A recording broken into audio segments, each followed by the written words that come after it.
Hello everyone, welcome to ओकुल India के सबसे अफोर्डेबल लर्निंग प्लेटफॉर्म में आप सभी लोगों का एक बार फिर से बहुत बहुत स्वागत है। 29 मार्च 2025 सैटरडे यानी शनिवार का दिन और इंडियन एक्सप्रेस न्यूज़ एनालिसिस की आईना सीरीज़ लेकर मैं शांतनु सनवाल एक बार फिर से आपके सामने हाजिर हूँ। तो चलिए शुरू करते हैं। आज के आर्टिकल्स पर चलें उससे पहले मैं आप लोगों से एक बार ये रिक्वेस्ट करना चाहूँगा कि आप में से जो भी लोग इन सेशंस को देखते हैं, फॉलो करते हैं और कुछ भी अगर आप लोग नया सीख रहे हैं या कुछ भी आपको अगर हेल्प हो रही है तो प्लीज़ थोड़ा बहुत कंट्रीब्यूट करने की कोशिश करें सो दैट कि थोड़ा सा फाइनेंशियल हेल्प हमारी भी होगी और डेफिनेटली इसका जो लॉन्ग टर्म बेनिफिट है, जो लॉन्ग टर्म फ़ायदा है वो आप लोगों को ही मिलेगा इस तरीके से कि ये जो सेशंस हैं वो इसी तरीके से यूट्यूब पर चल पाएंगे। बट उसके लिए हमें आपके साथ और कंट्रीब्यूशन की ज़रूरत है, तो प्लीज़ कुछ ना कुछ कंट्रीब्यूट ज़रूर करते रहें। ठीक है, चलिए अब हम लोग आज के न्यूज़पेपर पर चलते हैं और क्या इंपॉर्टेंट आर्टिकल्स हैं वो हम लोग देखते हैं। तो ये आज का फ्रंट पेज है न्यूज़पेपर का। यहाँ पर कल म्यांमार में है ना बहुत एक कह सकते हैं एक डिवास्टेटिंग अर्थक्वेक, काफ़ी भयावह भूकंप जो है वो आया है 7.7 मैग्नीट्यूड का। ठीक है, और इसमें यहाँ पर इस रिपोर्ट में तो लिखा है कि लगभग 150 लोगों के आसपास की डेथ हुई है, लेकिन अभी मॉर्निंग की खबर है कि वहाँ पर क्योंकि जो रेस्क्यू ऑपरेशंस है वो चल रहे हैं लगातार और 700 से ज़्यादा लोग जो है वो इस घटना में मारे गए हैं। ठीक है, तो काफ़ी दुखद घटना है। बट इसको लेकर एक आर्टिकल है एक्सप्लेन पेज पर जो बात करता है अबाउट द सेगिंग फॉल्ट। ठीक है, कि वहाँ पर अर्थक्वेक जो है वो किस रीजन में आया, बेसिकली वहाँ पर एक फॉल्ट है दैट इज़ सेगिंग फॉल्ट, तो उसके बारे में हम लोग बात करेंगे, वहाँ पर आर्टिकल देखेंगे। ठीक है, अब यहाँ पर ये जो जस्टिस हैं, जस्टिस यशवंत वर्मा, इनके ट्रांसफ़र को यहाँ पर गवर्नमेंट ने कंफर्म कर दिया है। ठीक है, इनका ट्रांसफ़र कहाँ हो रहा है, मैंने आपको बताया कि ये अभी दिल्ली हाई कोर्ट में कार्यरत है और वहाँ से इनका ट्रांसफ़र कर दिया गया है जो इनका पेरेंट हाई कोर्ट है that is Allahabad high court, वहाँ पर। तो सरकार ने उस ट्रांसफ़र ऑर्डर को कंफर्म किया है और साथ ही साथ सुप्रीम कोर्ट में इनके ऊपर एफआईआर दर्ज करने को लेकर कुछ याचिकाएं जो है वो लगाई गई थी, लेकिन जस्टिस अभय अशोका की बेंच ने ये कहा है कि ये मामला जो है वो अभी जो सीजीआई हैं उनके अंडर में है ना, इन हाउस इंक्वायरी चल रही है और एक बार इन हाउस इंक्वायरी पूरी हो जाए, जो आपको मैंने बताया था 3 जजेस जो है वो इन हाउस इंक्वायरी कर रहे हैं, 3 जस्टिस हैं, 2 हाई कोर्ट्स के और 1 हाई कोर्ट के जज हैं, वो इस मामले में इन हाउस इंक्वायरी कर रहे हैं और एक बार वो इंक्वायरी पूरी हो जाए तो जो सीजीआई हैं है ना, जस्टिस संजीव खन्ना, अगर उनको महसूस होगा कि इस मामले में एफआईआर होनी चाहिए तो वो इस तरीके के निर्देश दे सकते हैं। तो फिलहाल जो एफआईआर को लेकर याचिकाएं लगाई गई थी उसको सुप्रीम कोर्ट ने यहाँ पर खारिज कर दिया है। ठीक है, तो इसको लेकर भी हमें कुछ आर्टिकल्स देखने हैं, है ना। अभी मैंने आपको कल भी बताया था कि we have 2-3 articles left, 2-3 article पुराने बचे हुए हैं, 2 आर्टिकल आज के हैं, वो सारे हम लोग आज कवर कर लेंगे। ठीक है, तो बाकी तो ऐसा यहाँ पर और कोई खास न्यूज़ नहीं है। मैं आपको आज के जो 2 आर्टिकल्स हैं वो दिखा देता हूँ, फिर उसके बाद सारे आर्टिकल्स हम लोग कवर करना शुरू करते हैं। आज के 2 आर्टिकल्स की अगर मैं बात करूँ एक्सप्लेन पेज पर, यहाँ पर कुछ ऐसा खास नहीं है ना। वो 2 आर्टिकल्स का मैं अगर आपको दिखाऊं तो ये है। ठीक है, एक आर्टिकल तो वही बात करता है जजेस के एसेट्स को लेकर कि किसी भी जज के पास क्या संपत्ति है, क्या एसेट्स है, उसको डिस्क्लोज़ करने के क्या नॉर्म्स हैं। ठीक है, कि क्या उनको डिस्क्लोज़ करना होता है, नहीं होता है, और कैसे वो जो नॉर्म्स है फॉर दी जजेस वो पॉलिटिशियंस के लिए जो नॉर्म्स हैं उससे अलग हैं, वो देखेंगे। एक यहाँ पर बात करेंगे, मैंने आपको वही बताया कि म्यांमार में जो ये इतना भयानक भूकंप आया है उसके पीछे जो एक सेगिंग फॉल्ट है उसके बारे में हम लोग बात करेंगे। ठीक है, तो 2 आर्टिकल हमें आज के ये देखने हैं और बाकी मैंने आपको बताया कि जो हमारे कुछ आर्टिकल्स पेंडिंग थे वो भी हम लोग आज देख लेंगे। ठीक है, तो सबसे पहले हम लोग ये वाला आर्टिकल हमारा एक पेंडिंग है जो एनजेएसी की बात कर रहा है, क्योंकि अभी ये जो जस्टिस वर्मा वाला इंसिडेंस हुआ है ना, इनके घरों में घर से जो जले हुए नोटों की गड्डियाँ या नोटों के बंडल बरामद हुए हैं, उसके बाद वो अब उस चीज़ के तार कहाँ से जुड़ रहे हैं। बेसिकली अब ये कहा जा रहा है कि जो जजेस का अपॉइंटमेंट है उसमें कहीं ना कहीं कुछ गड़बड़ है। ठीक है, जजेस के अपॉइंटमेंट में कुछ गड़बड़ है। तो जजेस के अपॉइंटमेंट को लेकर एक एनजेएसी बनाया गया था, है ना, नेशनल जुडिशियल अपॉइंटमेंट्स कमीशन बनाया था, लेकिन उसको सुप्रीम कोर्ट ने ये कहते हुए खारिज कर दिया था कि ये इंडिपेंडेंस ऑफ द जुडिशरी को, है ना, न्यायपालिका की जो आज़ादी है या न्यायपालिका की जो आप कह सकते हैं स्वतंत्रता है, उसको कहीं ना कहीं नुकसान पहुंचाता है। और independence of judiciary being the basic structure of the constitution, part of the basic structure of the constitution, तो उसको अनकॉन्स्टिट्यूशनल दे दिया था, मतलब अनकॉन्स्टिट्यूशनल डिक्लेयर कर दिया था। तो यहाँ पर अब फिर से वो सवाल आ रहा है एनजेईसी को लेकर, और एनजेईसी के अंदर एक वीटो के सवाल की बात भी हो रही है। अब ये क्या है पूरा इशू हम लोग यहाँ पर समझते हैं, क्योंकि हो सकता है कि एनजेईसी जब 2014-15 के आसपास आया था, तब आप लोग, क्योंकि आज से लगभग 10 साल पुरानी बात हो गई है, तो हो सकता है कि उस समय हो, क्या सकता है, मतलब मोस्ट प्रोबेबली चांसेस यही हैं कि उस समय आप लोग करंट अफेयर्स कवर नहीं करते होंगे। आप लोग उस समय तो ज़्यादातर आप में से स्कूल में होंगे, है ना, तो न्यूज़पेपर पढ़ना या करंट अफेयर्स पढ़ने का तो सवाल ही नहीं होता। बट अब हम इसको यहाँ पर फिर से अब डिटेल में देखते हैं। ठीक है, देखो, तो यहाँ पर मैंने आपको वही बताया कि ये जो कई सारी करेंसी, कई सारे जो बंडल्स ऑफ करेंसी मिले हैं दिल्ली हाई कोर्ट के जज जस्टिस यशवंत वर्मा के घर में पिछले हफ्ते, इससे जुडिशियल अपॉइंटमेंट्स को लेकर वापस से डिबेट जो है वो शुरू हो गया है। उपराष्ट्रपति जगदीप धनखड़ ने नेशनल जुडिशियल अपॉइंटमेंट्स कमीशन का जो एक्ट पास हुआ था 2014 में, उसको लेकर उसको रेफर करते हुए ये कहा कि things would have been different. ठीक है, if the supreme court had not struck down what was Narendra Modi government's first ambitious policy reform, कि अगर ये जो एनजेएसी एक्ट पास हुआ था 2014 में, अगर इसको सुप्रीम कोर्ट ने स्ट्रक डाउन नहीं किया होता, अनकॉन्स्टिट्यूशनल करार नहीं दिया होता, तो चीज़ें जो है वो अलग होती। ठीक है, और इन्होंने एनजेएसी को नरेंद्र मोदी सरकार का पहला एम्बिशियस पॉलिसी रिफॉर्म बताया है। ठीक है, अब ये जो मैकेनिज़्म है जिसको सुप्रीम कोर्ट ने स्ट्रक डाउन किया 2015 में, इससे होता ये कि सरकार को भी एक आप कह सकते हैं कि जो हायर जुडिशरी में जजेस के अपॉइंटमेंट में सरकार का भी रोल होता अगर ये एनजेएसी पास हो जाता, तो मतलब एनजेएसी अगर लागू होता, अगर ये वैलिड होता, इसको सुप्रीम कोर्ट ने अगर स्ट्रक डाउन नहीं किया होता, तो हायर जुडिशरी में जजेस के अपॉइंटमेंट में गवर्नमेंट का भी रोल होता। ठीक है, क्योंकि वो कमेटी इसी तरीके की थी, 6 मेंबर्स की बात उसमें हुई थी। अभी आगे देखेंगे पूरा। अब यहाँ पर सवाल ये आ रहा है कि क्या इसको वापस लाया जा सकता है, क्या एनजेएसी को वापस लाया जा सकता है। तो जुडिशियल अपॉइंटमेंट्स की अगर हम बात करें किस तरीके से होते आए हैं, 1950 में जो फेडरल कोर्ट के जजेस थे, क्योंकि उस समय तो फेडरल कोर्ट होता था सुप्रीम कोर्ट के बनने से पहले, है ना, तो जो सिटिंग फेडरल कोर्ट के जजेस थे उनको न्यूली इस्टेब्लिश्ड सुप्रीम कोर्ट, जो नया नया सुप्रीम कोर्ट बना था, वहाँ पर ट्रांसफ़र कर दिया गया। और फेडरल कोर्ट के हेड हुआ करते थे जस्टिस हरीलाल कानिया। यही हमारे देश के पहले सीजेआई या चीफ जस्टिस ऑफ इंडिया या मुख्य न्यायाधीश बनते हैं। अगले 27 सालों तक एग्जीक्यूटिव ने जो है वो हायर जुडिशरी में अपॉइंटमेंट्स किए। ठीक है, लगभग अगले 27 सालों तक।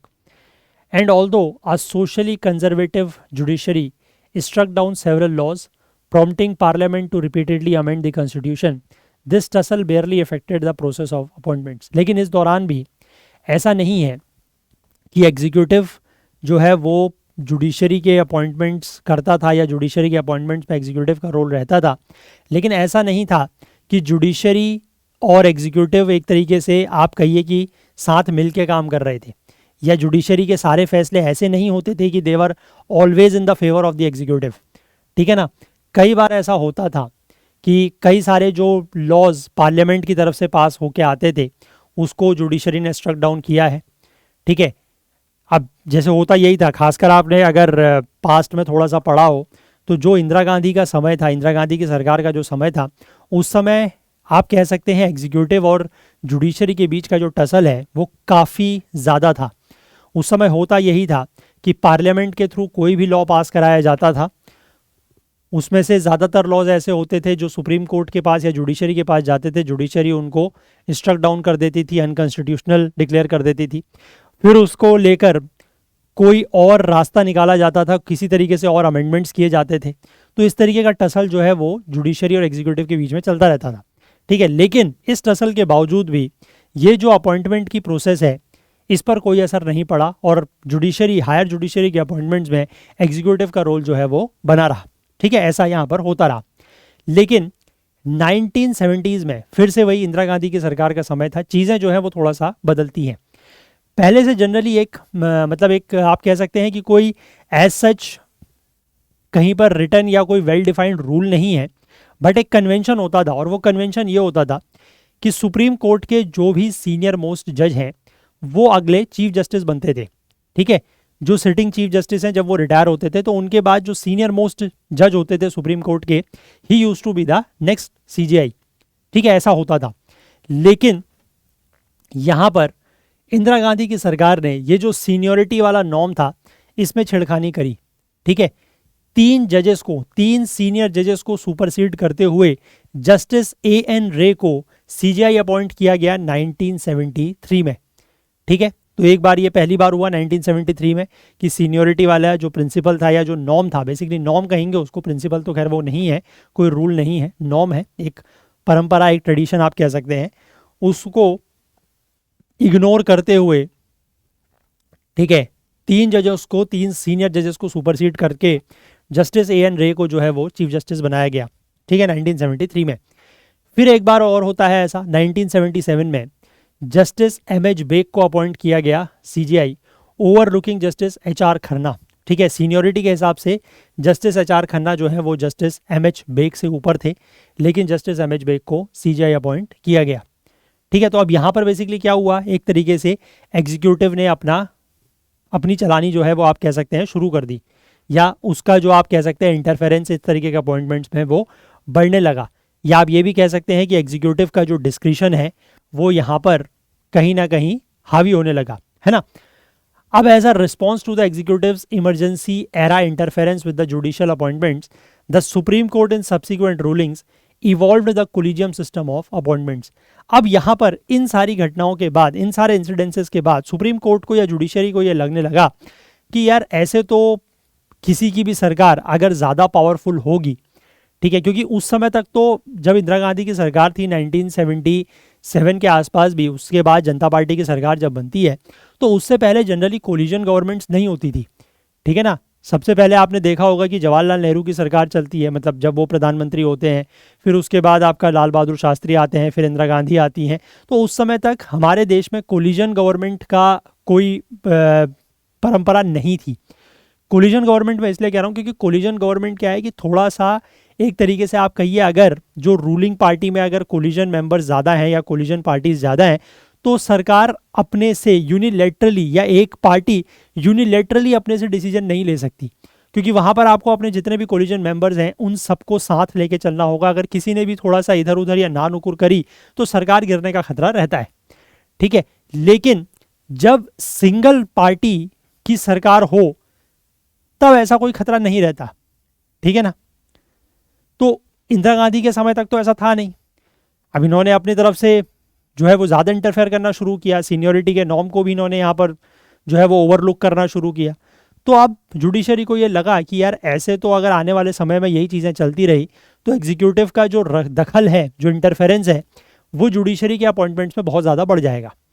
तो इसलिए आने वाले समय में सुप्रीम कोर्ट ने क्या किया, अपनी कई सारी रूलिंग्स में एक सिस्टम निकाला अपॉइंटमेंट्स का, that is the collegium system. ठीक है, अब ये कोलिजियम सिस्टम में क्या हुआ देखो, अब जो 3 significant verdicts of the supreme court हैं जिनको कहा जाता है फर्स्ट, सेकंड एंड थर्ड जजेस केस, यहाँ से ये कोलिजियम सिस्टम जो है वो बना। ठीक है, हालांकि ये ध्यान रखिएगा, बड़ा इंपॉर्टेंट है कि संविधान में, कॉन्स्टिट्यूशन में कहीं पर भी ये कोलिजियम सिस्टम का कोई मेंशन नहीं है। ठीक है, ये बात आई होप आप याद रखेंगे। Just give me a second.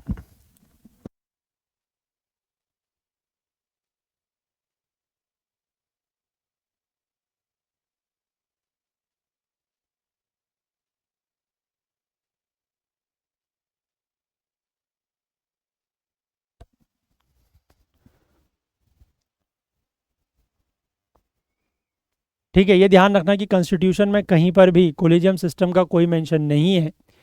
और ये जो तीनों केसेस हैं, जो मैंने आपको 3 जजेस केसेस की बात बताई, ये आर्टिकल 124(2) और 217(1) की लैंग्वेज को डिबेट करते हैं। आर्टिकल 124(2) सुप्रीम कोर्ट से रिलेटेड है, आर्टिकल 217(1) हाई कोर्ट से रिलेटेड है, जो अपॉइंटमेंट ऑफ जजेस की बात करता है in the supreme Court and the high courts. ठीक है, इन केसेस से कोलिजियम सिस्टम जो है वो डेवलप होता है, उसमें एक कोलिजियम बनता है। कोलिजियम का मतलब है, कोलिजियम में कौन होंगे? Chief justice of India. ठीक है, सबसे पहले headed by chief justice of India. और कोलिजियम को जो है वो प्राइमेसी, या मतलब सबसे ज़्यादा प्रायोरिटी जो है वो कोलिजियम को दी गई है when it comes to the appointing जजेस टू द हायर जुडिशरी। ठीक है, कि मतलब जब भी हायर जुडिशरी में जजेस का अपॉइंटमेंट होगा वो कोलिजियम के थ्रू होगा। ठीक है, the court reasoned that because it preserves judicial independence the judiciary is primary in appointing जजेस is part of the basic structure of the constitution.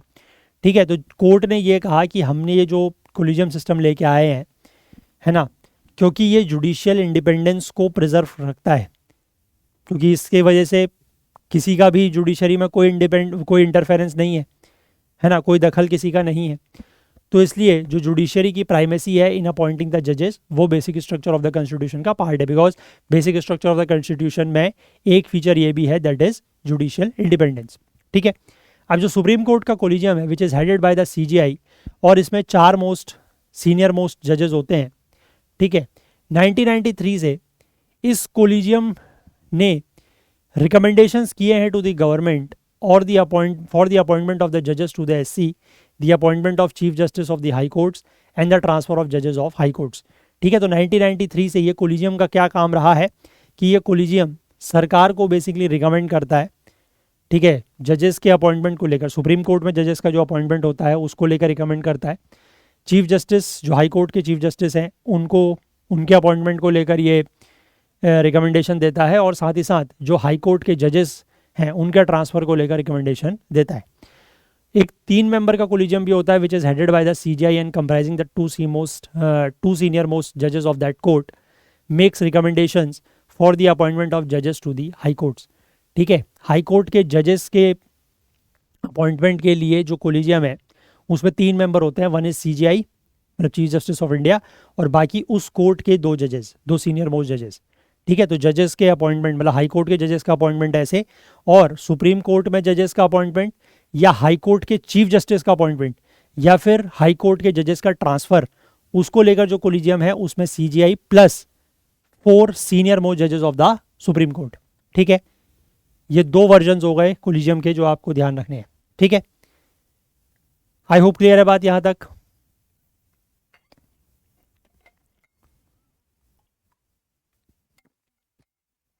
अब ये कोलिजियम सिस्टम काफ़ी लंबे समय तक चला, लेकिन लगातार इसका क्रिटिसिज्म भी होता रहा।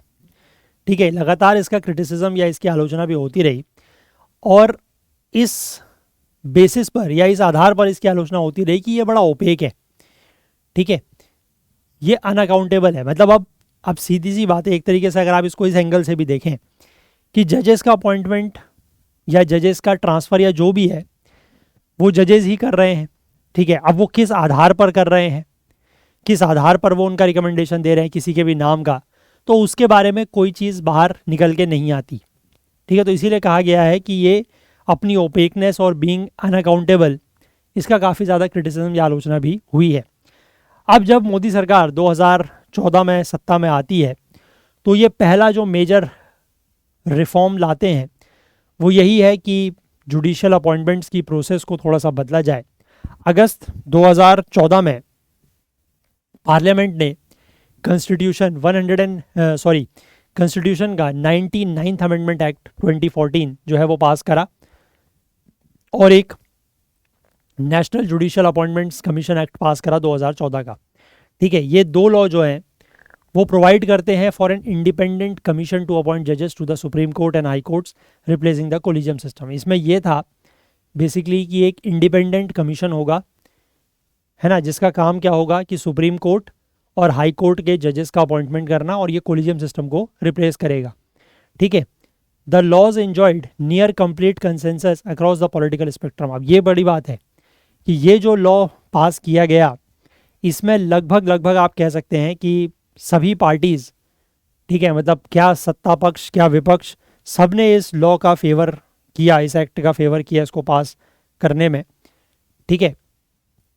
और लोकसभा में 367 एमपीज़ ने जो है इन कानूनों के फेवर में, इनके पक्ष में वोट किया, किसी ने भी अपोज नहीं किया, ठीक है। नहीं तो अदरवाइज आप समझ सकते हैं कि 367, बात हो रही है 2014 की, यानी कि जब नरेंद्र मोदी की सरकार पहली बार आई थी, तो 200 कितनी सीटें थी, 302 सीटें थी, है ना, 302 303 सीटें के आसपास थी बीजेपी की। तो यहाँ पर मतलब और पार्टीज़ ने भी जो है इनका फेवर किया। राज्यसभा की अगर मैं बात करूँ तो राज्यसभा में भी 179, ठीक है, 179 मेंबर्स ने फेवर किया, वोट किया फेवर में। और AIADMK के 37 एमपीज़ जो हैं उन्होंने वोटिंग से एब्सटेन किया। और एक वेटरन लॉयर हुआ करते थे राम जेठमलानी, ये सिर्फ एकमात्र ऐसे राज्यसभा के सांसद थे उस समय जिन्होंने इस बिल के अगेंस्ट में वोट किया था, ठीक है। अब ये बिल जो है इसको 16 स्टेट्स की लेजिस्लेचर्स के द्वारा भी रेटिफाई किया गया, ठीक है। उसमें से कई सारी ऐसी भी राज्य सरकारें थी जो कांग्रेस रन सरकार थी या लेफ्ट की सरकार थी, और उसके बाद इसको प्रेसिडेंट का एसेंट भी मिल गया, ठीक है। तो ये एक तरीके से पूरा का पूरा लॉ जो है वो पास हो गया था। अब 99th अमेंडमेंट ने जो आर्टिकल 124 है उसको एक्सपेंड किया, कि मतलब 99th अमेंडमेंट में ये कहा गया था कि जो आर्टिकल 124 है उसके अंतर्गत, मतलब उसमें एक नया आर्टिकल ऐड करके कि NJAC जो है वो बनाया जाएगा एक कॉन्स्टिट्यूशनल बॉडी के रूप में, ठीक है। और ये कोलिजियम सिस्टम को जो है वो रिप्लेस करेगा। इसकी कंपोजिशन बताई गई थी कि जो चीफ जस्टिस ऑफ इंडिया है वो इस कमीशन के एक्स ऑफिशियो चेयरपर्सन होंगे। सुप्रीम कोर्ट के 2 सीनियर मोस्ट जजेस होंगे जो एक्स ऑफिशियो मेंबर्स होंगे। Union minister of law and justice, ठीक है, जो केंद्रीय मंत्री हैं, कानून मंत्री या विधि मंत्री जिनको कहते हैं, वो एक्स ऑफिशियो मेंबर होंगे इसके। और 2 एमिनेंट पर्सन्स होंगे फ्रॉम द सिविल सोसाइटी, जिनको एक committee comprising the CGI, the prime minister and the leader of opposition in Lok Sabha, वो इनको क्या करेंगे, ये 2 लोगों को अपॉइंट करेंगे। तो टोटल 6 लोग हो गए, ठीक है। और ये जो 2 लोग अपॉइंट होंगे फ्रॉम द सिविल सोसाइटी, इनमें से एक जो है वो SC ST OBC माइनॉरिटीज़ या फिर विमेन में से होना चाहिए, ठीक है। अब जो NJAC एक्ट था, मतलब पहले तो ये बेसिकली जो 99th अमेंडमेंट एक्ट था उसके थ्रू NJAC बनाने की बात की गई, उसकी कंपोजिशन बताई गई। अब जो NJAC एक्ट था वो एम्पावर करता था किसी भी 2 मेंबर्स ऑफ द NJAC को कि उनके पास वीटो होगा, ठीक है, कि अगर कोई भी रिकमेंडेशन उस NJAC कमीशन के द्वारा दी जाती है तो वो कोई 2 मेंबर जो हैं उस रिकमेंडेशन को वीटो कर सकते हैं अगर वो उस रिकमेंडेशन से एग्री नहीं कर रहे हैं तो, ठीक है। The law also said that the criteria for appointment would include seniority, regional representation etcetera. उसमें यह भी कहा गया था कि जो अपॉइंटमेंट का क्राइटेरिया होगा उसमें सीनियोरिटी का भी ध्यान रखा जाएगा, रीजनल रिप्रेजेंटेशन का भी ध्यान रखा जाएगा, ठीक है। आई होप बात क्लियर है। तो ये बात है, इसमें जो मेन बात थी वो ये वाली थी, ये 2 मेंबर्स का वीटो वाली। अब सीधी सी बात है, देखो इस बात को आप ऐसे समझो, जुडिशरी ने इसको क्यों, इसका विरोध किया और इसको क्यों अनकॉन्स्टिट्यूशनल दिया। वो तो खैर बेसिकली वही बात थी कि मतलब उनका वही कहना था कि ये जुडिशियल इंडिपेंडेंस के अगेंस्ट है, बेसिक स्ट्रक्चर के अगेंस्ट है। बट इसको अगर आप ऐसे समझे, जो मैंने आपको ये 6 मेंबर की कमेटी बताई या कमीशन बताया, इसमें से 3 लोग तो जो हैं वो सुप्रीम कोर्ट के हैं, ठीक है, CGI एक्स ऑफिशियो चेयरपर्सन है, बाकी 2 सीनियर मोस्ट जजेज जो हैं वो एक्स ऑफिशियो मेंबर्स हैं, ठीक है, इनका तो कोई इशू नहीं है, ये तो सुप्रीम कोर्ट के ही हो गए, मतलब as a part of collegium का भी आप पार्ट कह सकते हैं इनको। बाकी जो 3 लोग हैं, union minister of law and justice और ये 2 एमिनेंट पर्सन्स, ठीक है, प्रॉब्लम इनसे है, ये बाहर के लोग हैं, ये सरकार के हो गए, ये बाहर के हो गए, और इनको भी आप सरकार के कह सकते हैं एक तरीके से, क्योंकि इनके अपॉइंटमेंट में जो कमेटी होगी उसमें prime minister will be a member, ठीक है। हालांकि उसमें अपोजिशन जो लीडर ऑफ अपोजिशन है LOP लोकसभा के, वो भी होंगे, CGI भी होंगे, बट प्राइम मिनिस्टर भी हैं, ठीक है। तो अब आप ये बात समझिए कि जो वीटो यूज़ करेंगे, अगर रिकमेंडेशन आ रही है किसी को भी अपॉइंट करने को लेकर, ठीक है, सुप्रीम कोर्ट में, हाई कोर्ट में, कहीं भी,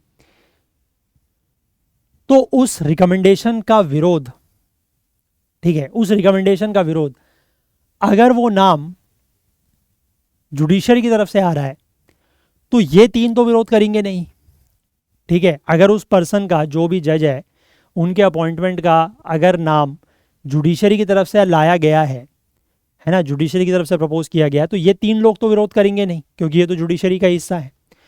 तो फिर वो जो वीटो पावर यूज़ करने की बात है, वो या तो ये इन तीन में से कोई दो लोग कर सकते हैं, ठीक है। तो इन तीन में से कोई दो लोग अगर वीटो पावर यूज़ करते हैं, वीटो का मतलब क्या है? वीटो का मतलब है मेजोरिटी वाली बात नहीं है। वीटो का मतलब हो गया कि अगर 6 में से 5 भी सहमत है और किसी एक ने भी वीटो का यूज़ कर दिया, तो दैट मीन्स वो फैसला आगे नहीं बढ़ेगा, है ना। तो अगर वो तीन जो जुडिशरी से जुड़े हुए लोग हैं, अगर वो ओके हैं और इन तीन में से कोई दो लोगों ने अगर वीटो यूज़ कर दिया या किसी एक ने भी वीटो यूज़ कर दिया, तो काम गया, काम खत्म हो गया। तो एक तरीके से जुडिशरी जो चाहती थी, क्योंकि जुडिशरी ने नाम अगर प्रपोज किया और जुडिशरी जो नाम को आगे बढ़ाना चाहती थी, जिस नाम का रिकमेंडेशन देना चाहती थी, वो आगे नहीं बढ़ा, बात खत्म हो गई, ठीक। और अगर नाम यहाँ से आता है, ठीक है, अगर नाम यहाँ से आता है और इस नाम को अगर जुडिशरी अपोज करती है, क्योंकि 6 में से किन्हीं दो मेंबर्स का वीटो यूज हो सकता है, तो इनके पास भी हो सकता है। अब यहाँ से नाम आया, इन्होंने वीटो कर दिया, तो एक तरीके से फिर वही हो जाएगा कि ये, मतलब एक तरीके से आप कह सकते हैं कि ये नाम प्रपोज कर रहे थे, जुडिशरी में के अपॉइंटमेंट में ये दखल दे रहे थे, इंटरफेयर कर रहे थे, तो उन्होंने वीटो कर दिया, है ना। तो मतलब ये एक तरीके से वही है, ये फिर से एक तरीके से आप अगर मान के चलें तो ये टसल ही है, ये एग्जीक्यूटिव और जुडिशरी के बीच का टसल ही है, जिसको सुप्रीम कोर्ट को लगा ऐसा, और इसीलिए सुप्रीम कोर्ट ने इसको जो है वो अनकॉन्स्टिट्यूशनल करार दे दिया। अब इस एक्ट को जो चैलेंज किया गया, ठीक है, तो सुप्रीम कोर्ट में जो चैलेंज किया गया इस लॉ को, वो वही था, मेन बात उसमें वही थी कि जो veto power that the NJC gave to 2 dissenting members, कि जो भी मेंबर्स डिसेंट कर रहे हैं, जो रिकमेंडेशन से खुश नहीं है, वो अपना डिसेंट दे सकते हैं, उनके पास वीटो पावर रहेगी। अब in the context of Indian constitution, the dominant role of the executive in appointment of जजेस, ठीक है, इंडियन कॉन्स्टिट्यूशन की वर्किंग में जो जजेस के अपॉइंटमेंट में एग्जीक्यूटिव का रोल डोमिनेट कर रहा है, this adversely affected the independence of judiciary, ठीक है। तो ये चीज़ जुडिशरी के इंडिपेंडेंस को एडवर्सली अफेक्ट कर रही है। Judiciary is assigned important role for upholding the rule of law and democracy. Judiciary का पास ये इंपॉर्टेंट एक रोल है, एक भूमिका है कि उसको रूल ऑफ लॉ और डेमोक्रेसी को अपहोल्ड करना है। उसकी इंडिपेंडेंस और पावर ऑफ जुडिशियल रिव्यू ये बेसिक स्ट्रक्चर का पार्ट है, ठीक है, ऐसा कोर्ट ने कहा है। Primacy of judiciary in appointment of जजेस is part of the basic structure, और जजेस के अपॉइंटमेंट में जुडिशरी की प्राइमेसी होनी चाहिए, ये बेसिक स्ट्रक्चर का पार्ट है। और इसी बैकग्राउंड सवाल में कि whether the new scheme retains the said primacy of judiciary in appointment of जजेस, तो क्या ये सवाल यही है कि क्या ये जो नया कानून लाया गया है, क्या ये वो उस जुडिशरी की प्राइमेसी को इन द अपॉइंटमेंट ऑफ जजेस, क्या उसको रिटेन रखती है। तो वीटो पावर जो है वो एसेंशियली उसका मतलब ये रहेगा कि there could be a scenario where 3 members of the judiciary, the CJI and 2 senior most जजेस were outnumbered by the law minister and the 2 eminent members. वही मैंने बताया, क्योंकि वीटो पावर का मतलब वही होगा कि जो जुडिशरी से जुड़े हुए लोग हैं, दैट इज सीजेआई और बाकी जो सीनियर मोस्ट जजेस, उनकी बात को ये लोग वीटो कर दें, तो फिर एक तरीके से वही हो गया कि जुडिशरी की प्राइमेसी बनी नहीं रही, है ना। तो veto power with the law minister और विद नॉन जज members as against a supreme court जज who is the member of the collegium may involve interference with the independence of judiciary. उन्होंने वही कहा है कि इससे जुडिशरी की इंडिपेंडेंस में इंटरफेयर होगा, ठीक है। और कोर्ट ने जब इस अमेंडमेंट को और जो एनजेसी एक्ट है उनको अनकॉन्स्टिट्यूशनल डिक्लेयर करते हुए स्ट्रक डाउन किया, तो ये सारी बातें कही। 16 अक्टूबर 2015 को 5 जजों की बेंच ने 4-1 की मेजॉरिटी से ये रूल किया कि जो एनजेसी है वो कॉन्स्टिट्यूशनल अनकॉन्स्टिट्यूशनल है, असंवैधानिक है, और ये कॉन्स्टिट्यूशन के बेसिक स्ट्रक्चर को वॉयलेट करता है। जस्टिस जे एस खेयर, जिन्होंने मेजॉरिटी ओपिनियन लिखा, along with the separate concurring opinions by Justice Madan Lokur, Kurian Joseph and A.K. Goyal, justice justice Chelameswar जो है उन्होंने इस बात को डिसेंट किया था। अब यहाँ पर वीटो के नेगोशिएशन की अगर हम बात करें तो सुप्रीम कोर्ट में जो लगभग 2015 में 2 महीने लंबी सुनवाई इस मामले में चलती है, कुछ लोगों ने ये कहा या कुछ इस तरीके की आवाज़ें उठी कि जो वीटो पावर है उसको लेकर कुछ नेगोशिएशंस किए जाएं। तो उस समय विचार ये था कि the government not been insistent on having a veto against the जजेस, the amendment might have passed muster with the supreme Court with the apex court. ठीक है, तो मतलब उस समय विचार ये था कि सरकार जो है वो इस बात पर इंसिस्ट नहीं कर रही थी कि जजेस के अगेंस्ट उसके पास वीटो हो। अगर उसमें कुछ अमेंडमेंट्स किए जाते तो फिर ये चीज़ पास भी हो सकती थी। एक और इशू था वीटो के अलावा, वो ये था कि 3-3 का अगर डेडलॉक हो जाए, ठीक है, क्योंकि एनजेसी में 6 लोग हैं, 3 लोग जुडिशरी से जुड़े हुए हैं, 3 लोग नॉन जुडिशरी के हैं। तो अगर मान लीजिए किसी रिकमेंडेशन को लेकर या किसी बात को लेकर अगर 3-3 का डेडलॉक हो जाए तो फिर क्या होगा। ठीक है, तो उसको लेकर यहाँ पर सुप्रीम कोर्ट के ही एक जज हैं, that is SK Kaul, Sanjay Kishan Kaul, उन्होंने इंडियन एक्सप्रेस को दिसंबर 2023 में दिया अपने इंटरव्यू में ये कहा था कि ऐसी स्थिति में जो चीफ जस्टिस ऑफ इंडिया है यानी कि सीजीआई हैं उनका कास्टिंग वोट होना चाहिए था। तो इससे जुडिशरी को एक डोमिनेंस मिल जाता है ना। And once that is done the appointment must go through and there should not be a second look at it by the government. और अगर ऐसा होता तो अपॉइंटमेंट हो जाता और फिर इसको सरकार को दोबारा देखने की भी इसमें ज़रूरत नहीं थी। NJC could have been balanced if the judiciary predominance was protected. तो एनजेसी जो है वो बैलेंस्ड रहता अगर जुडिशरी की प्रीडोमिनेंस को बैलेंस किया जाता। तो आई थिंक पॉलिटिकली भी it could have possibly been accepted if it had been tweaked rather than set aside. तो पॉलिटिकली भी उसको मतलब एक्सेप्ट कर लिया जाता अगर उसमें कुछ थोड़ा सा बदलाव किए जाते, बल्कि उसको पूरी तरीके से खारिज कर दिया गया, वो ठीक नहीं है। एनजेसी एक्ट जो है वो चैलेंज किया गया और स्ट्रक डाउन किया गया before it was actually tested in practice, क्योंकि उसका कोई एज सच मतलब प्रैक्टिकल तो हुआ ही नहीं, किसी तरीके का कोई अपॉइंटमेंट वगैरह तो उसमें हुआ ही नहीं बिल्कुल भी। जैसे ही एक्ट आया उसके तुरंत बाद वो खत्म कर दिया गया।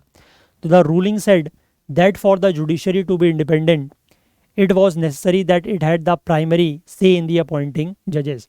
ठीक है, तो रूलिंग में यही कहा गया कि जुडिशरी अगर इंडिपेंडेंट बनाए रखनी है, अगर if the judiciary has to be independent, तो ये ज़रूरी है कि उसमें जो जजेस के अपॉइंटमेंट में प्राइमरी जो रोल है वो जजेस जुडिशरी का हो। और अगर ऐसा नहीं होता है तो इससे जो कॉन्स्टिट्यूशन का बेसिक स्ट्रक्चर है वो वायलेट हो जाएगा। इसीलिए इन्होंने इसको जो है वो खारिज कर दिया, अनकॉन्स्टिट्यूशनल डिक्लेयर कर दिया और स्ट्रक डाउन कर दिया। ठीक है, तो आई होप ये जो एनजेसी था और इसमें वीटो का क्या इशू था ये मैंने आपको बता दिया है। अब फिर से ये सवाल उठ रहा है कि क्या इस तरीके का कोई एक्ट दोबारा लाया जा सकता है ना, क्योंकि आजकल इस तरीके की जजेस को लेकर कई सारी घटनाएं हो रही हैं, है ना। तो अब लेट्स सी क्या होता है आगे। ठीक है, फिलहाल ये बात आप समझ गए। चलिए एक आर्टिकल हम लोग और देखते हैं। यहाँ पर ये बात कर रहा है Martian dust may pose health risk to astronauts.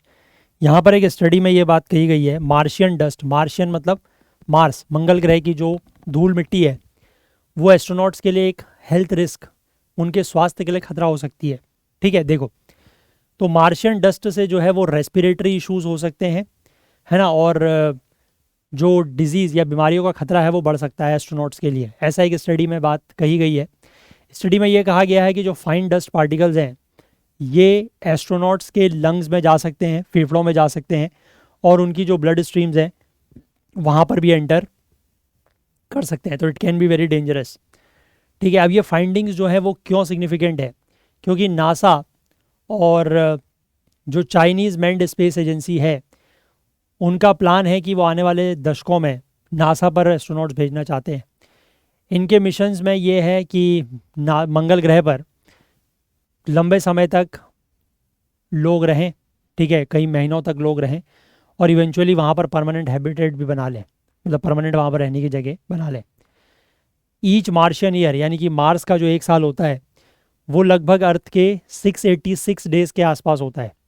ठीक है, और यहाँ पर कई ज़्यादा रीजनल डस्ट स्टॉर्म्स देखने को मिलते हैं।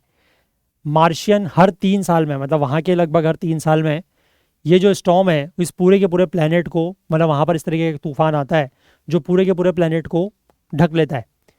ठीक है, तो यानी कि अगर ह्यूमंस को मार्स पर सरवाइव करना है लंबे ड्यूरेशन तक, तो उनको इस डस्ट से, इस स्टॉर्म से होने वाली जो डस्ट है उससे डील करना पड़ेगा। अब इस स्टडी की फाइंडिंग ये भी है, रिसर्चर्स ने ये पाया कि जो मार्शियन डस्ट पार्टिकल्स हैं वो काफ़ी छोटे हैं। ठीक है, ह्यूमन हेयर जो यानी कि एक इंसान का एक बाल होता है उसके लगभग 4% की, उस 4% मतलब उस ह्यूमन हेयर की जो चौड़ाई होती है, जो मोटाई आप कह सकते हैं विड्थ होती है, उसके 4% के बराबर होता है वो साइज़। तो ये बहुत छोटा साइज़ हो गया है ना, तो इसलिए ये एक्सट्रीमली हजार्डियस है ह्यूमंस के लिए। एवरेज डस्ट पार्टिकल का साइज जो मार्स पर है वो जो हमारा म्यूकस होता है लंग्स में, जिसको हमारे लंग्स का म्यूकस एक्सपेल कर सकता है, उसका मिनिमम साइज उससे भी छोटा है। तो इसलिए उससे बीमारियां ज़्यादा हो सकती हैं। ठीक है, और ये भी कहा गया है कि उस डस्ट में कुछ टॉक्सिक एलिमेंट्स भी हो सकते हैं जिससे एस्ट्रोनॉट्स एक्सपोज हो जाएं, जैसे कि यहाँ पर इन्होंने बताया है कि वहाँ पर उस डस्ट में सिलिका डस्ट बहुत ज़्यादा है, आयरन डस्ट बहुत ज़्यादा है। सिलिका से सिलिकोसिस हो सकता है जो कि एक तरीके की लंग डिजीज़ है ना, और ये जो कोल माइनर्स वगैरह होते हैं उनका ये एक कॉमन ऑक्यूपेशनल हजार्ड है। ठीक है, सिलिकोसिस का। मार्शियन डस्ट में कुछ टॉक्सिक सब्सटेंसेस भी हो सकते हैं जैसे कि परक्लोरेट्स या जिप्सम और क्रोमियम या आर्सेनिक जैसे हार्मफुल मेटल्स भी हो सकते हैं। तो रिसर्चर्स का ये कहना है कि इन टॉक्सिन्स का या इन टॉक्सिक मटेरियल्स का जो इम्पैक्ट पड़ेगा है ना, वो माइक्रोग्रेविटी और रेडिएशन की वजह से मार्स पर, क्योंकि माइक्रोग्रेविटी है, रेडिएशंस है, तो उसकी वजह से असर जो है वो और ज़्यादा हो सकता है। ठीक है, रेडिएशन जो है वो एक्सपोज करता है, रेडिएशन से एक्सपोजर जो है वो लंग डिजीज़ कॉज कर सकता है, और उससे उसमें भी अगर फिर ये डस्ट वाला भी है तो ये और ज़्यादा चीज़ों को बढ़ा सकता है। अब मार्शियन डस्ट से कैसे डील किया जाए, तो रिसर्चर्स ने अपनी स्टडी में अलग अलग तरीके बताए हैं इस डस्ट के कंटेमिनेशन को लिमिट करने के लिए। इनका ये कहना है कि विटामिन सी का इस्तेमाल किया जाए। ठीक है, विटामिन सी का अगर आप इस्तेमाल करते हैं तो उससे होगा ये कि क्रोमियम एक्सपोजर से होने वाले डिजीज़ से आप बच सकते हैं। साथ ही साथ ये भी कहा गया है कि परक्लोरेट से होने वाली जो थायराइड की बीमारियां हैं उनसे अगर आपको डील करना है तो उसके लिए आप आयोडीन का इस्तेमाल करें। और स्टडी में ये भी कहा गया है कि आप एयर फिल्टर्स का यूज़ करें, सेल्फ क्लीनिंग स्पेस सूट्स का यूज़ करें, इलेक्ट्रोस्टैटिक रिपल्शन डिवाइसेस का यूज़ करें। ठीक है, ये ऐसे डिवाइसेस होते हैं जो डस्ट पार्टिकल्स को रिमूव करते हैं। ठीक है, is essential to limit the exposure to dust. तो डस्ट से अगर आप अपने एक्सपोजर को लिमिट करना चाहते हैं, सीमित रखना चाहते हैं, तो ये सब चीज़ें करनी होंगी। Such measures are necessary to mitigate the risk as a mission to Mars does not have the luxury of rapid return to Earth for treatment. ठीक है, तो इस तरीके के मेजर्स, इस तरीके के कदम उठाने होंगे, क्योंकि अगर आप मार्स में किसी मिशन की बात करते हैं तो उसमें यही खतरा है कि उसमें ये नहीं होगा कि आप ऊपर गए और आपको किसी भी तरीके की बीमारी हुई तो आप तुरंत धरती पर आ गए ट्रीटमेंट कराने के लिए, ये पॉसिबल नहीं हो पाएगा। ठीक है, तो इसलिए वहाँ पर जो समस्याएं हैं उनको वहीं पर टैकल करना पड़ेगा। आप उनसे भाग के या उनसे बच के या आप उनसे पीड़ित होके नीचे नहीं आ सकते अर्थ पर। ठीक है, कि अर्थ पे चले जाते हैं, ट्रीटमेंट करा लाते हैं, 2-4 दिन हॉस्पिटल में रहेंगे, वापस फिर मार्स पे आ जाएंगे, ऐसा नहीं हो सकता है ना। ठीक है, आई होप बात क्लियर है। चलिए, तो इसको आप लोग साइंस एंड टेक में लेंगे। इसके बाद हम लोग बात करते हैं, एक और आर्टिकल है ना। यह आर्टिकल बात कर रहा है why activists are worried about section 44(3) of the new data protection law. अभी ये एक और समस्या आने वाली है। ठीक है, एक नया कानून आने वाला है, दैट इज़ मतलब कानून तो ये पास हो चुका है पहले ही, इसको लेकर अभी ड्राफ्ट रूल्स बने हैं, तो उसको लेकर यहाँ पर काफ़ी ज़्यादा चिंताएं हैं। एक्ट का नाम है DPDP। ठीक है, that is digital personal data protection act. ठीक, 2023 में ही ये हालांकि पास हो चुका है और प्रेसिडेंट का कंसेंट भी इसमें मिल चुका है। द ओनली थिंग इज़ कि इसके रूल्स बन रहे हैं अभी। एक बार ये रूल्स बन जाए पूरी तरीके से, अभी ड्राफ्ट रूल सामने आए हैं, एक बार रूल्स बन जाए तो फिर ये एक्ट लागू हो जाएगा। ये एक्ट बड़ा खतरनाक एक्ट है वैसे। ठीक है, अब यहाँ पर फ़िलहाल जो बात कही गई अगर उसकी मैं बात करूँ तो यहाँ पर गवर्नमेंट ये चाहती है कि जो digital data protection, digital personal data protection act है, दैट इज़ DPDP एक्ट 2023 का, इसका इस्तेमाल किया जाए to curtail the access to public information on the pretext of safeguarding privacy. ठीक है, प्राइवेसी को सेफगार्ड करने के आड़ में, के प्रिटेक्स्ट में सरकार ये चाहती है कि पब्लिक इन्फॉर्मेशन की जो एक्सेस है उसको कर्टेल कर दिया जाए। ठीक है, ऐसा राहुल गांधी जो एलओपी है उन्होंने यहाँ पर कहा है। कुछ एक्टिविस्ट, रिसर्चर, जर्नलिस्ट और एक्सपर्ट जो हैं वो राहुल गांधी और वायनाड की एमपी प्रियंका गांधी वाड्रा से मिलती हैं पार्लियामेंट कॉम्प्लेक्स में। ठीक है, और उसमें बेसिकली उन्होंने ये डिस्कस किया कि किस तरीके से जो 2005 का आरटीआई एक्ट है उसमें किस तरीके के बदलाव हो जाएंगे ये डीपीडीपी एक्ट आने के बाद। The delegation said the change will adversely impact the ability of people to access information. और उसमें यही कहा गया कि अगर ये एक्ट आता है तो उसके बाद किस तरीके से पब्लिक जो है वो, मतलब लोग किस तरीके से कोई भी इंफॉर्मेशन एक्सेस कर सकते थे आरटीआई के थ्रू, उसके ऊपर असर पड़ेगा। ठीक है, तो कांग्रेस लीडर जयराम रमेश ने यहाँ पर minister for electronics and IT information technology that is Ashwini Vaishnaw को ये लिखा था कि जो section 44(3) of the DPDP act है इसको रिपील किया जाए, है ना, जिससे अगर ये एक्ट, मतलब ये सेक्शन अगर इसमें रहता है तो ये आरटीआई एक्ट को डिस्ट्रॉय करेगा, ऐसा उनका कहना है।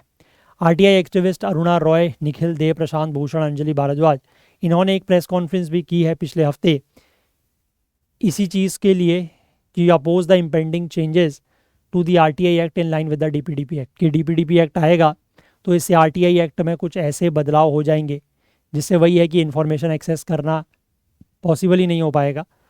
ठीक है, तो इसको लेकर इन्होंने विरोध करने के लिए एक प्रेस कॉन्फ्रेंस यहाँ पर की थी। अब ये डीपीडीपी एक्ट के जो सेक्शन 44(3) है इसकी अगर हम बात करें तो इसको प्रेसिडेंट का एसेंट तो मैंने आपको बताया 2023 में ही मिल चुका है। ठीक है, और ये लागू हो जाएगा एक बार इसके जो रूल्स हैं वो नोटिफाई हो जाएं।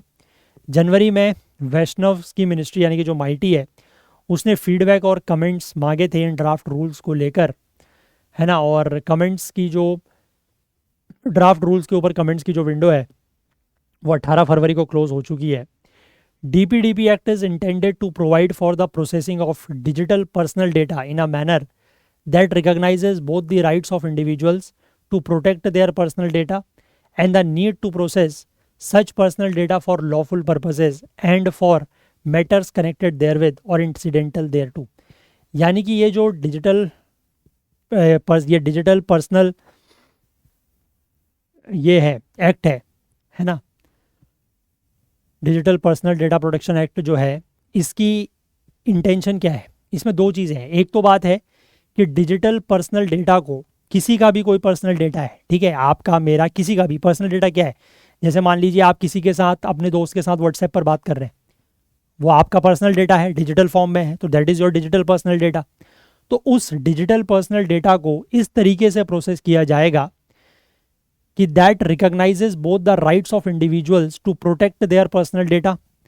ठीक है, कि उसमें इंडिविजुअल के राइट्स को रिकॉग्नाइज किया जाएगा कि उनका जो पर्सनल डेटा है उसको प्रोटेक्ट किया जाए, और साथ ही साथ इस तरीके के पर्सनल डेटा को लॉफुल पर्पसेस के लिए, ठीक है, और उससे जुड़े हुए किसी भी मामले के लिए भी प्रोसेस किया जा सकता है। अब ये जो सेक्शन है इसका 44(3) वो ये कहता है a change that will be made in the section 81J of the RTI act. जो आरटीआई एक्ट है 2005 का, उसका एक सेक्शन है दैट इज 81J, उसमें क्या क्या बदलाव होंगे।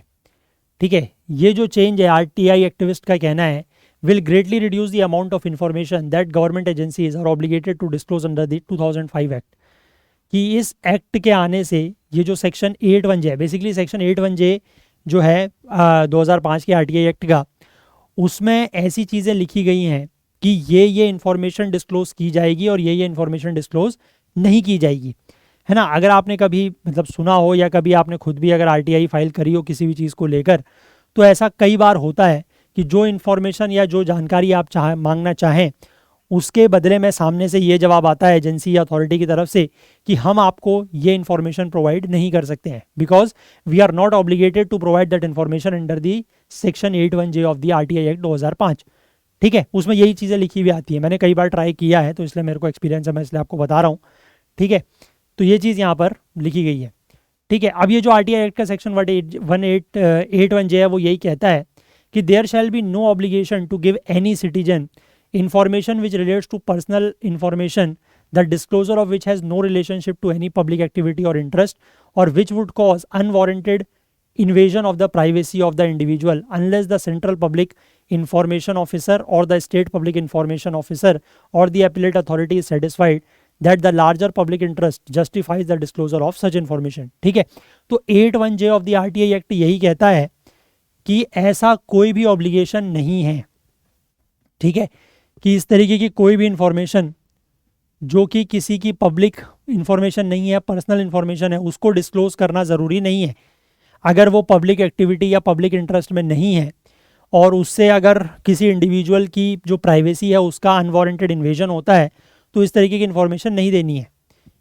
ठीक है, मतलब इस तरीके की इन्फॉर्मेशन डिस्क्लोज करने के लिए वो ऑब्लाइज्ड नहीं है, ये बात साफ साफ उसमें लिखी है। ठीक है,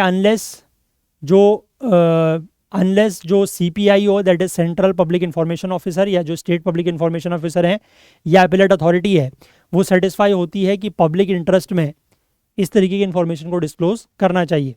सेक्शन 44(3) है जो DPDP एक्ट का, वो क्या कहता है, इस क्लॉज को, ठीक है, जो RTI एक्ट में ये क्लॉज है इसको छोटा करता है to broaden the scope for denying information, और इससे होगा ये कि इन्फॉर्मेशन डिनाई करने का जो स्कोप है वो बढ़ जाएगा, कि मतलब हम ये इन्फॉर्मेशन भी नहीं देंगे, हम वो भी नहीं देंगे, तो वो सारी चीज़ों के यहाँ पर जो डिनायल, स्कोप ऑफ डिनायल है वो बढ़ जाएगा। क्योंकि उसमें ये कहा गया है कि in section 8 of the right to information act 2005 in subsection J for clause J, in subsection 1 for clause J the following clause shall be substituted, namely information which relates to personal information. बस जो पूरा का पूरा इतना बड़ा act हुआ करता था 2005 के RTI एक्ट के सेक्शन 8 सबसेक्शन 1 क्लॉज J में जहाँ इतनी बात लिखी हुई थी, उसको शॉर्ट करके कह दिया गया है कि information which relates to personal information. अब इससे होगा ये कि आप कोई भी बात अगर पूछना चाहें, ठीक है, कोई भी इंफॉर्मेशन या कोई भी जानकारी आप जानना चाहें, और अगर सरकार का मन आपको वो बताने का नहीं है, या सरकार अगर आपको वो इन्फॉर्मेशन का डिस्क्लोजर या खुलासा नहीं करना चाहती है, तो वो सीधे सीधे ये कह देगी कि this is a personal information, that is it, बात ख़त्म। तो एक तरीके से ये एक आप कह सकते हैं एक ब्लैंकेट जो है वो कवर दे दिया गया है इसको, कि सिर्फ पर्सनल इन्फॉर्मेशन, क्योंकि इसमें तो ये सारी बातें थी, ठीक है, कि वो पर्सनल इन्फॉर्मेशन है या नहीं है, या वो उनकी अनवारंटेड इन्वेजन ऑफ प्राइवेसी है या नहीं है, ठीक है, या फिर ये CPIO वाली बात, ये सारी बातें ख़त्म कर दी गई है। अब सिर्फ ये कहा गया है कि ऐसी इन्फॉर्मेशन जो पर्सनल इन्फॉर्मेशन से रिलेटेड है वो डिस्क्लोज नहीं करनी है, बात ख़त्म, दैट्स इट। अब ये जो चेंज है वो क्यों मैटर करता है, तो between the citizen's right to information and the privacy of the subject of that information where the greater public interest is involved has been discussed widely. ठीक है, तो इस बारे में बहुत ज़्यादा चर्चा हुई है कि जो लोगों का, जो नागरिकों का सूचना का अधिकार है, राइट टू इन्फॉर्मेशन है, और जिस व्यक्ति से जुड़ी हुई वो सूचना है या उस सूचना के केंद्र में जो व्यक्ति है उसकी प्राइवेसी, इन दोनों के बीच में मतलब किस चीज़ को तवज्जो दी जाए, किस चीज़ को ज़्यादा आप कह सकते हैं इंपॉर्टेंस दी जाए या प्रायोरिटी दी जाए, उस बारे में बहुत ज़्यादा डिस्कशंस हो चुके हैं। ओवर द ईयर्स कई सारे ऑर्डर्स निकले हैं सेंट्रल इंफॉर्मेशन कमीशन के और स्टेट इंफॉर्मेशन कमीशन के ऑन द डिस्क्लोजर और denial of information have been based on the interpretation of section 181J of the RTI act. ठीक है, कि मतलब जो भी इंफॉर्मेशन प्रोवाइड की गई है या नहीं प्रोवाइड की गई है, डिनाई की गई है, वो बेसिकली इसी आर्टिकल के या इसी सेक्शन के, आप कह सकते हैं इसी सेक्शन के इंटरप्रिटेशन के आधार पर की गई हैं। अब during the discussions that preceded the passage of the RTI bill by the parliament, ठीक है, जब RTI बिल पास हो रहा था उससे पहले जो डिस्कशंस हुए, 2005 की मैं बात कर रहा हूँ, ये बिल जो है वो group of ministers headed by Pranab Mukherjee उनके द्वारा एग्जामिन किया गया। सेक्शन 8(1) ऑफ द बिल जो था that was about exemption from disclosure of information, और सब सेक्शंस 8(1)A से लेकर 8(1)J जो हैं वो एग्जम्पशंस बताते थे कि आप कौन कौन सी इंफॉर्मेशन डिस्क्लोज आपको नहीं करनी है, उसमें कौन कौन सी एग्जम्पशंस या छूट है, तो वो यहाँ पर मेंशन की गई थी। A general rider to the exemption in section 8(1) says that any information which cannot be denied to the parliament or a state legislature shall not be denied to any person। तो basically main बात उसमें ये थी कि कोई भी ऐसी जानकारी जो पार्लियामेंट या स्टेट लेजिस्लेचर को डिनाई नहीं की जा सकती है वो किसी भी व्यक्ति को डिनाई नहीं की जा सकती। ठीक है, एक्टिविस्ट ने पॉइंट आउट किया है that a lot of personal information about public servants such as their assets and liabilities are published because it is seen to serve as a public purpose. ठीक है, एक्टिविस्ट ने ये कहा है कि कई सारी जानकारी पब्लिक सर्वेंट्स को लेकर, जैसे कि उनके एसेट्स के बारे में, उनकी लाइबिलिटीज़ के बारे में, वो इसीलिए पब्लिश होती हैं क्योंकि वो एक पब्लिक है ना, it is seen to serve as a public purpose, कि उससे पब्लिक पर्पस जो है वो सर्व हो रहा है। जो यहाँ पर ब्लैंकेट एग्जम्पशन दिया गया है, now granted to all information which relates to personal information could be use to deny the public their right to know.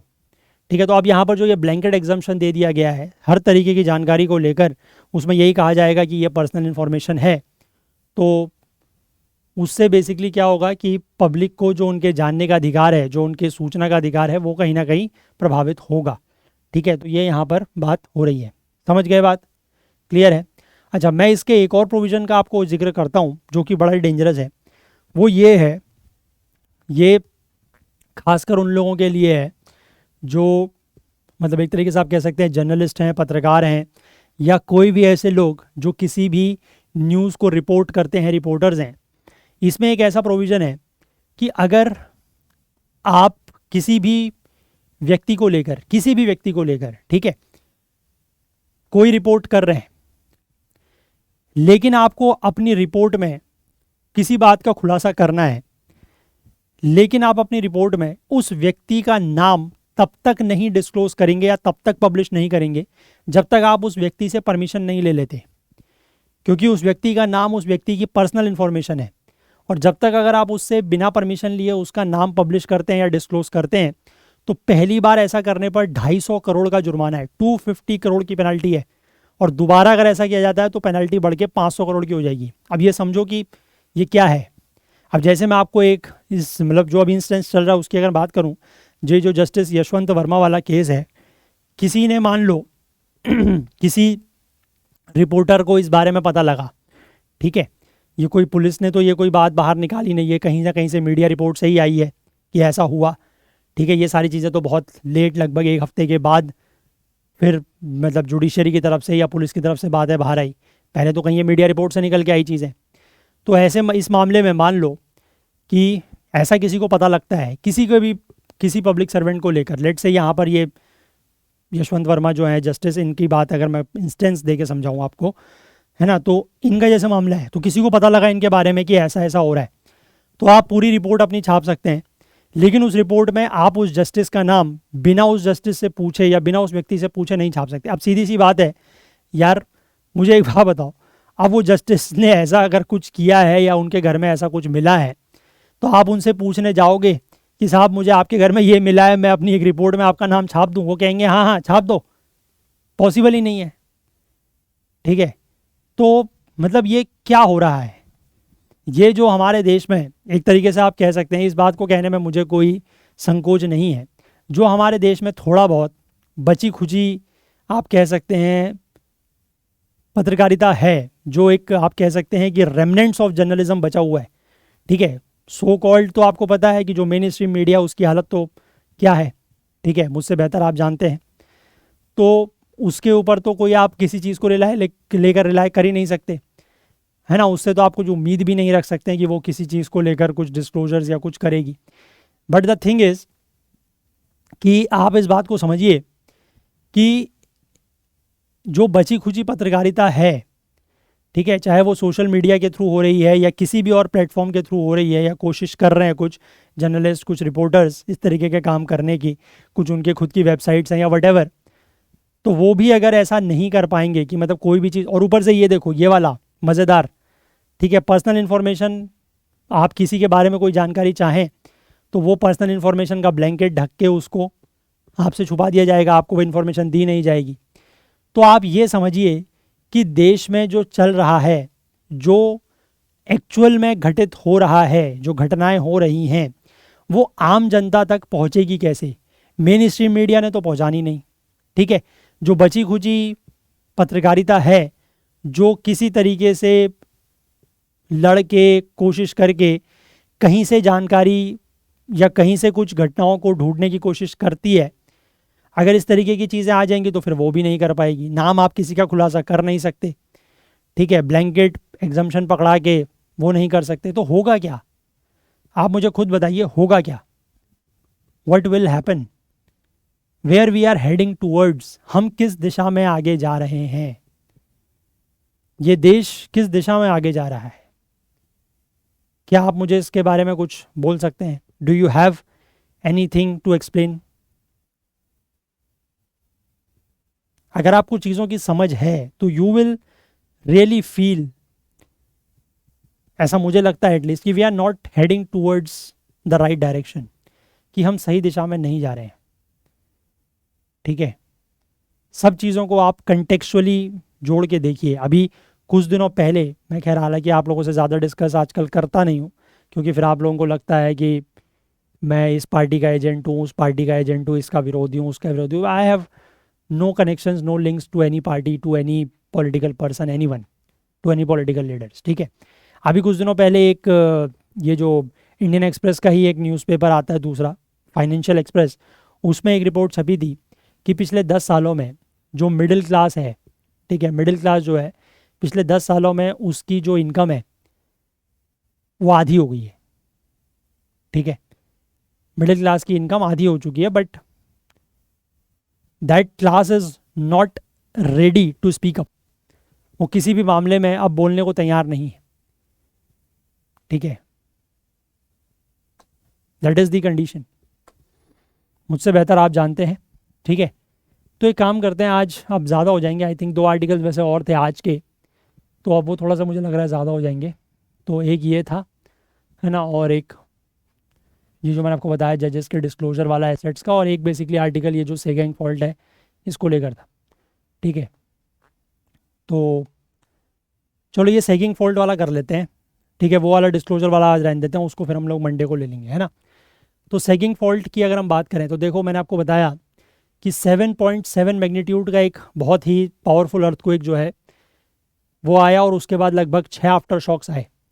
ठीक है, सेंट्रल म्यांमार के रीजन में। इससे उस देश का जो सेकंड सबसे बड़ा जो शहर है, सेकंड लार्जेस्ट जो सिटी है, दैट इज़ मांडले, वहाँ पर कई सारी जो बिल्डिंग्स हैं वो नीचे गिर गई, और लगभग 144 लोगों का बताया मैंने आपको। ये पुरानी रिपोर्ट है, अभी मॉर्निंग की लेटेस्ट रिपोर्ट बताती है 700 के आसपास लोगों की डेथ वहाँ पर हो चुकी है।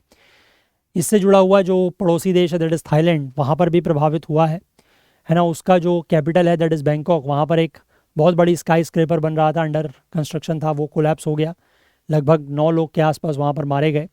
नॉर्थ ईस्ट इंडिया में भी कुछ झटके महसूस किए गए हैं, हालांकि वहाँ पर किसी भी तरीके की कोई कैजुअलिटी या कोई significant damage to the property, जान माल का कोई भी नुकसान, ऐसी कोई रिपोर्ट नहीं है। अर्थक्वेक का जो एपिसेंटर है वो मांडले से लगभग 17 किलोमीटर की तरफ था। मांडले बेसिकली वहाँ का एक मेट्रो सिटी है जिसकी पॉपुलेशन लगभग 15 लाख के आसपास है।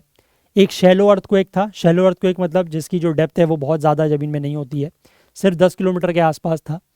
और पिछले 2 सालों में पूरी दुनिया में जहाँ कहीं भी अर्थक्वेक आए हैं उनमें से स्ट्रॉन्गेस्ट था, ऐसा यूनाइटेड स्टेट्स के जियोलॉजिकल सर्वे का कहना है। अब ये अर्थक्वेक क्यों आया? अब देखो, अर्थ का जो लिथोस्फेयर है, ठीक है, जो टॉप मोस्ट लेयर है लिथोस्फेयर, है ना, जो आउटर, जो rigid outer most rocky shell of the planet है, उसमें कई सारी टेक्टोनिक प्लेट्स हैं। ये तो आपने ज्योग्राफी में पढ़ा होगा, है ना। और ये प्लेट्स जो हैं वो लगभग पिछले 3-4 बिलियन सालों से लगातार क्या कर रही हैं, मूव करती रहती हैं। ठीक है, और इन्हीं के इंट्रैक्शन की वजह से प्लैनेट्स के जो जियोलॉजिकल फीचर्स हैं वो बनते रहते हैं। ठीक है, तो अर्थक्वेक जो है वो कब आता है? जब 2 टेक्टोनिक प्लेट्स सडनली एक दूसरे के पास्ट, मतलब एक दूसरे के पास से गुजरती हैं। ठीक है, इससे होता क्या है कि जो उसमें अंदर इलास्टिक स्ट्रेन एनर्जी स्टोर होती है वो सिस्मिक वेव्स के फॉर्म में, या जो अर्थक्वेक वेव्स हैं उनके फॉर्म में रिलीज हो जाती है, और उससे जो ग्राउंड है वो शेक करने लगता है। यूनाइटेड स्टेट्स का जो जियोलॉजिकल सर्वे है उसका ये कहना है कि म्यांमार का अर्थक्वेक जो है वो स्ट्राइक स्लिप फॉल्ट की वजह से हुआ between the Indian and Eurasian plate, meaning these 2 plates rubbed sideways against each other.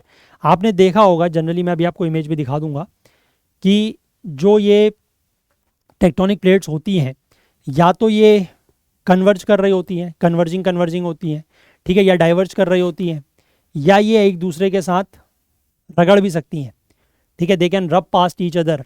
तो वही यहाँ पर जो रबिंग वाला केस है वो हुआ है। ठीक है, स्ट्राइक स्लिप फॉल्टिंग जिसको हम बोलते हैं।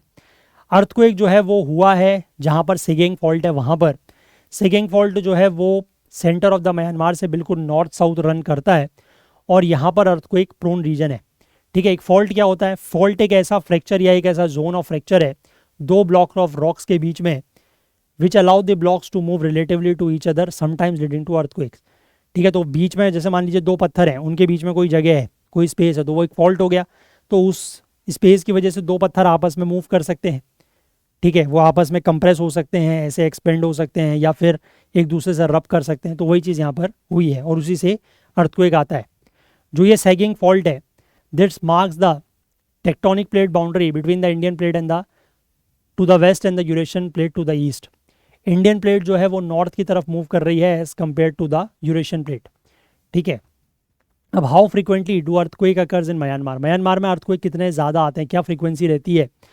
तो म्यांमार फ्रीक्वेंटली अर्थक्वेक एक्सपीरियंस करता रहता है due to the Sagaing fault. 1900 से अगर हम बात करें तो कम से कम यहाँ पर 7 से ज़्यादा मैग्नीट्यूड वाले 6 अर्थक्वेक जो हैं वो सैगिंग फॉल्ट के आसपास आ चुके हैं। मोस्ट रीसेंट जो है वो बताया गया है 7 मैग्नीट्यूड का अर्थक्वेक 1990 जनवरी में आया था, जिससे 32 बिल्डिंग्स कोलैप्स हुई थी। और 1912 के फरवरी में भी एक 7.9 मैग्नीट्यूड का अर्थक्वेक आया था, जहाँ पर अभी आया है उसी के जस्ट एपिसेंटर थोड़ा सा उसका साउथ में था। एक वहाँ पर उसी एरिया में 2016 में भी 6.9 मैग्नीट्यूड का अर्थक्वेक आया था। पिछले 100 सालों में म्यांमार में 14 ऐसे अर्थक्वेक्स आए हैं जिनका मैग्नीट्यूड 6 या उससे ज़्यादा है। ठीक है, but one of the worst earthquake to occur in the region came in 1839। लेकिन सबसे भयानक अभी तक जो अर्थक्वेक वहाँ पर आया है वो 1839 में आया है। ठीक है, that earthquake was believed to be of the magnitude 8.3। ये माना जाता है कि उस अर्थक्वेक का जो 1839 में आया था उसका मैग्नीट्यूड 8.3 के आसपास था और लगभग 300-400 लोग मारे गए थे। ठीक है, तो ये चीज़ आप समझ गए। मैं आपको थोड़ा सा ये स्ट्राइक स्लिप फॉल्ट और ये सैगिंग फॉल्ट के बारे में बता देता हूँ। ठीक है, देखो ये आपको मैप दिखाई दे रहा है, समझ में आ रहा होगा ये। ठीक है, म्यांमार का ही रीजन में दिखा रहा हूँ। यहाँ से ये नॉर्थ साउथ जो आपको एक तरीके से लाइन दिख रही है, this is your sagging fault. ठीक है, और इसी फॉल्ट पर यहाँ पर भूकंप आया है। ठीक है, मैंने आपको यहाँ पर ये मार्क करके भी इन्होंने दिखाया है, दैट इज़ 28 मार्च को मैग्नीट्यूड 7.7 का यहाँ पर मांडले के पास ये भूकंप आया है। ठीक है, और अगर मैं आपको बात करूँ जो ये फॉल्टिंग होती है, तो स्ट्राइक स्लिप फॉल्ट बेसिकली यही है। जैसे ये दो प्लेट है, these two plates are not moving, मतलब ये ऐसे मूव नहीं कर रही कि अगर मान लो दो प्लेट्स कंप्रेस होती हैं, ठीक है, तो उसमें तो एक प्लेट ऊपर जाएगी एक प्लेट नीचे जाएगी। ठीक है, या ये प्लेट ऊपर जाएगी या ये प्लेट नीचे जाएगी, डिपेंडिंग अपॉन कि किस तरीके से उसका जो ये डिप और जो स्ट्राइक है। लेकिन ये नॉर्मल फॉल्टिंग, रिवर्स फॉल्टिंग वो अलग चीज़ है, उस पर अभी हम नहीं जा रहे हैं। आप स्ट्राइक स्लिप फॉल्ट को समझें। स्ट्राइक स्लिप फॉल्ट का मतलब है कि ये दो प्लेट्स हैं, these are two plates, they are not moving up और डाउन। ठीक है, ये एक से ऊपर या नीचे नहीं जा रहे हैं, ऊपर या नीचे नहीं जा रहे हैं, but they are rubbing past each other, ये एक दूसरे से रब कर रहे हैं इस तरीके से, that is known as strike slip fault. तो वही यहाँ पर हुआ है। ठीक है, और जैसे इसमें बताया गया कि ये जो सैगिंग फॉल्ट है ये बेसिकली यूरेशियन प्लेट इस तरफ और इस तरफ जो इंडियन प्लेट है उसका ये डिवाइडिंग लाइन है। ठीक है, तो इसमें बेसिकली हो क्या रहा है कि जो आपका यूरोप ये इंडियन प्लेट है वो नॉर्थ की तरफ मूव कर रही है compare to the European plate. तो एक तरीके से वही हो गया ना कि ये दो प्लेट हैं, ये दोनों प्लेट ऐसे मूव कर रही हैं, रगड़ खा रही हैं, रब कर रही हैं अगेंस्ट ईच अदर, तो स्ट्राइक स्लिप फॉल्टिंग हो गई है ना। तो वही चीज़ इन्होंने यहाँ पर बताई है और वो लिखा भी है। ठीक है, क्लियर है बात? चलिए, तो इतना ही रखते हैं सेशन को। एक आर्टिकल वाला रह गया है वो डिस्क्लोजर वाला, वो हम लोग फिर नेक्स्ट सेशन में ले लेंगे। ठीक है, चलिए। तो अगर आप प्रीलिम्स की तैयारी कर रहे हैं इस बार की, तो इस तरीके की जो टेस्ट सीरीज़ है अलग अलग हमारे पास, आप जिसमें चाहे एनरोल कर सकते हैं। ठीक है, आप ऐप को डाउनलोड करें प्ले स्टोर से। प्ले स्टोर पर अगर आपको ऐप नहीं मिलता है तो आप हमसे व्हाट्सएप के थ्रू कांटेक्ट कर सकते हैं, हम आपको एपी के लिंक दे देंगे। ऐप डाउनलोड करने का फ़ायदा ये है कि अगर आपने हमारे किसी भी वीडियो कोर्स में एनरोल किया हुआ है तो आप ऐप डाउनलोड करके ऐप के थ्रू वीडियोस डाउनलोड करके ऑफलाइन भी देख सकते हैं। बाकी जाने से पहले मैं एक बार फिर से आपसे रिक्वेस्ट करना चाहूँगा कि अगर आपको हमारे सेशंस हेल्पफुल लग रहे हैं, किसी भी तरीके की अगर आपको हेल्प हो रही है, कुछ भी नया आप लोग सीख रहे हैं, तो प्लीज़ कुछ ना कुछ कंट्रीब्यूट करने की कोशिश ज़रूर करें, सो दैट कि थोड़ा सा फाइनेंशियल हेल्प हमारी भी होगी और डेफिनेटली इसका जो लॉन्ग टर्म फ़ायदा है, जो लॉन्ग टर्म बेनिफिट है, वो आपको ही मिलेगा कि ये सेशंस ऐसे ही यूट्यूब पर लंबे समय तक चल पाएंगे। बट उसके लिए हमें आपके साथ और कंट्रीब्यूशन की ज़रूरत है, तो प्लीज़ कुछ ना कुछ कंट्रीब्यूट करने की कोशिश ज़रूर करें। तो अगर आपको आज का सेशन पसंद आया हो तो लाइक ज़रूर करें, ज़्यादा से ज़्यादा शेयर करें। आपके जो भी डाउट्स हैं, जो क्वेरीज़ हैं, वो आप कमेंट कर सकते हैं। चैनल को अभी तक आपने सब्सक्राइब नहीं किया है तो वो भी ज़रूर कर लें और बेल आइकन प्रेस करना ना भूलें ताकि वीडियोस के नोटिफिकेशन आपको ऑन टाइम मिल सकें। हाईलाइटेड आर्टिकल्स आपको करंट अफेयर्स ओकुल टेलीग्राम चैनल पर मिल जाते हैं, जिसका लिंक नीचे डिस्क्रिप्शन में दिया हुआ है, या फिर आप इसको करंट अफेयर्स ओकुल सर्च करके भी ज्वाइन कर सकते हैं, या इस QR कोड को स्कैन करके भी ज्वाइन कर सकते हैं। ठीक है, चलिए तो आज के लिए इतना ही, मिलते हैं अगले सेशन में। तब तक के लिए अपना बहुत बहुत ध्यान रखें। Please do take care of yourself. Thank you, have a nice day, bye bye.